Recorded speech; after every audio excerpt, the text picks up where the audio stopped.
Mr. Ortonio, nakita ko sa mga records na 6 na beses ko yung pumirma ng reply to COA. Itong 6 na letters na ito ba ay nabasa, nakita, ipinakita kay Vice President Sara? All the replies, sir, that were drafted were also sent to our Vice President for her information, for her reference and review. So alam niya itong mga replies to COA? Yes, sir. Okay.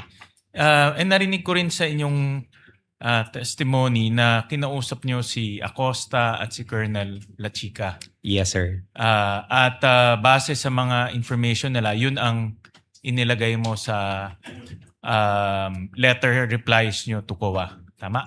Yes, sir. That's correct, Your Honor. Paki-narrate nga sa amin, ilang beses nyo pala na-meet si Colonel Lachica?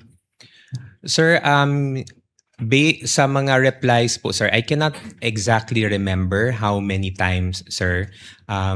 But I can say more than once or twice, sir, I was able to meet Colonel Lachica to ensure na I get the information from him, sir, and that I'll be able to draft properly the replies to the AOMs. So mga once or twice?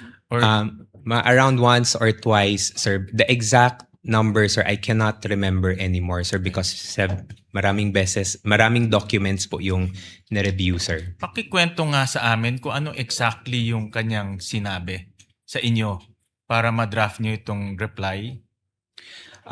For the AOMs, sir, I'll try to recall, sir, some of the issues that were raised on the AOM.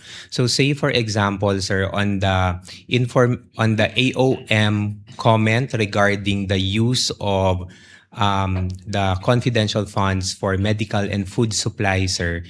So tinanong ko po siya kung paano po in-implement on ground yung pagbigay ng medical and food supplies to the informants and the agents.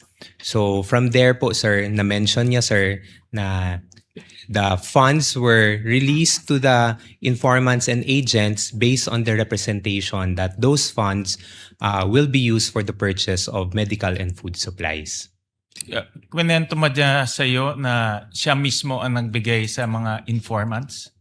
Sir, wala na. Hindi ko na po ma-recall, sir, if he mentioned specifically if siya po yung ang nag-distribute personally, sir, doon sa on the ground, sir, or implemented the release on ground.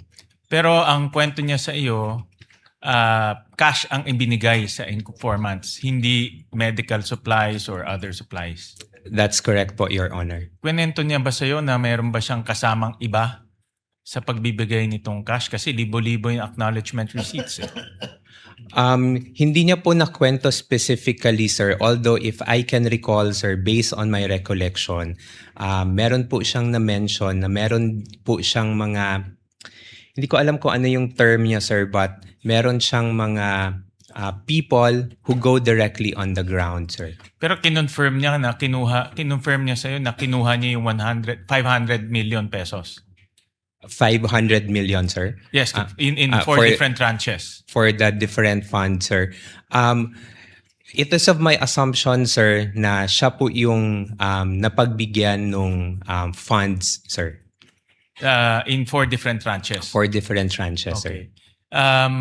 Nasabi niyo ba sa kanya na tinanong niyo ba sa kanya na yung mga ibang acknowledgement receipts ay questionable yung mga apelido? Sir, at that time po, sir, I was not able to see the acknowledgement receipt, sir, because in the AOM, sir, the AOM indicated that we submit the DEPs or the documentary evidence of payment, sir. So I was not able to see it, sir. So nung binigay po sa akin ni Miss Gina Acosta yung mga DEP, sir, it was already in a sealed box, sir, and then we submitted that together with our reply to COA. Paano niya raw dinistribute yung mga pera? No, kasi 500 million to, thousands and thousands of acknowledgement receipts. Paano niya ikunento sa inyo na dinistribute niya itong mga pera? Sino itong mga informants niya?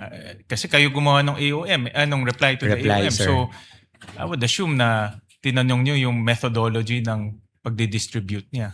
Sir, based on my recollection lang, sir, he mentioned na, yun nga, sir, meron siyang mga people, sir, who worked on the ground. That is only the extent of the information I can recall, sir, when I had a consultation with Colonel Achika. Yung pagpili ng informants, natanong niyo ba kung paano? At yung relevance ng informants dito sa inyong confidential operation. Sir, I did not ask anymore, sir, because it was not the subject of the AOM, sir. So I was not able to check on him on that matter, sir. Pero yung DEP, yung documentary evidence of payment, subject yan ng AOM, tama? For submission, sir, we were required to submit the documentary Yes. evidence of But payment, sir. did you tinanong niyo ba sa kanya kung paano niya nakukuha itong DEPs? Sir, I did not ask anymore, sir. I just requested for the copies for the DEPs, sir, so that I can already submit it, sir, doon sa COA as an attachment to the AOM reply. Paano kung yung DEPs peke? Paano kung yung kanyang narration sa iyo ay hindi totoo? Paano Sir- kung ganun ang situation?